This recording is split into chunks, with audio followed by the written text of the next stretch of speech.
You're probably aware that housing prices have become astronomically high recently. In fact, the median price of single-family homes has risen above $400,000 for the first time ever.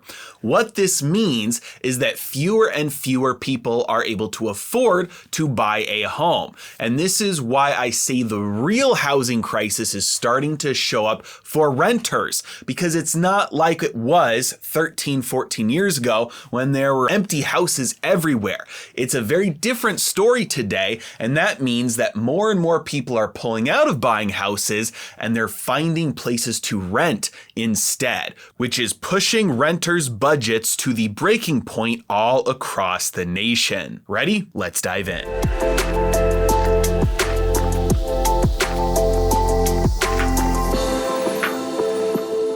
Buying a home has become more and more unaffordable today, as loan payments are now up to 24% of incomes on average. This is causing people who really want to sell their house to start dropping their own prices, and it's also causing people to get scared from buying a new house, and they're just pulling out and dropping out of the market. Demand is drying up like crazy. However, there are not empty houses everywhere, which means that these people are all going to continue to rent, or many people are starting to rent. This is pushing rental costs up at a faster pace than they've moved in over 30 years, now above $2,000 a month for the first time ever. You can see here in some of the major cities, there's been an annual rent inflation well in the double digits, and Orlando and Miami coming in at the top at 24 and 39%. And just to make matters worse, typically the people who are renting are the ones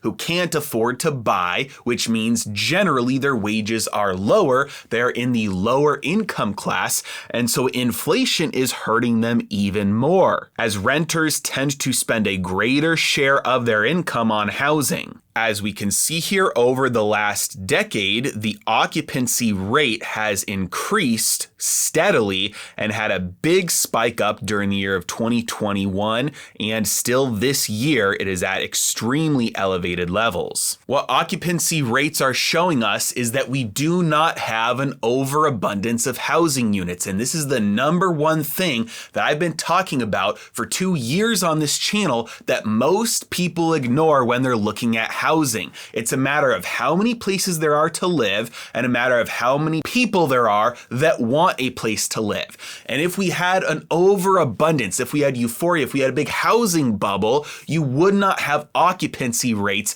increasing in places to rent at the same time as prices reach all-time highs for homes to buy. You just wouldn't get those two things together. But it's a supply and demand issue, meaning there's more people who want a place to live than there are places to live, which is pushing the occupancy rate, as you can see in this chart, steadily higher as the population has increased and the pace of building new housing units has not increased at the same rate. And this giant spike that we saw recently over the past 2 years is people who have been priced out of buying a home and have been forced to still rent instead. Now, as you can see here from this chart, U.S. average hourly earnings have increased, but the trend has started to reverse. Meanwhile, the price of rent is still accelerating upwards. This is in stark contrast to the way it works if you buy a home, because when you buy a home, you get a fixed rate mortgage, which means that your payment never changes, it stays the same. So any wage increases that you get just increase the amount of money you have available to spend on other things. Anybody who is a renter knows that your rent increases every single year, whether you move or not. If you stay, it's going to increase a little bit, and many times if you move, it's going to increase more. This is why I think the biggest danger with Americans today regarding the housing market is not people who bought a primary residence and are going to experience a crash and have to sell and foreclose, short sell their properties. We're not going to get a repeat of what happened in 2009, 2010.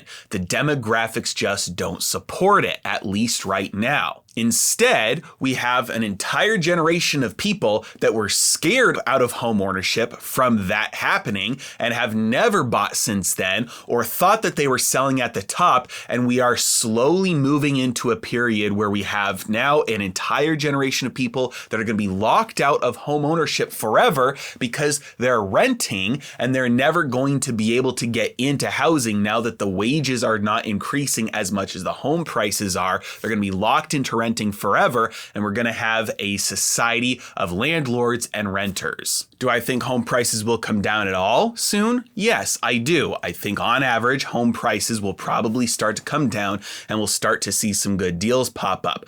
But the more housing prices come down, the fewer people are going to want to sell because they're not being forced to sell, which means we have a limited window here that for many people, this may be the last opportunity to get into home ownership. And if they don't get into home ownership within the next couple of months, 6 months, it may very well be that we'll have some sort of systemic risk come into play. The Fed will lower interest rates again to bail out the economy, and home prices will explode again, driving half of the United States out of the possibility of ever purchasing a home. And instead, they'll be stuck with renting as rent prices increase, as the number of renters continue to increase all across the nation. But as they say, if you own nothing, at least you'll be happy, right? As always, I really appreciate you guys. Thank you so much for watching. Have a great day.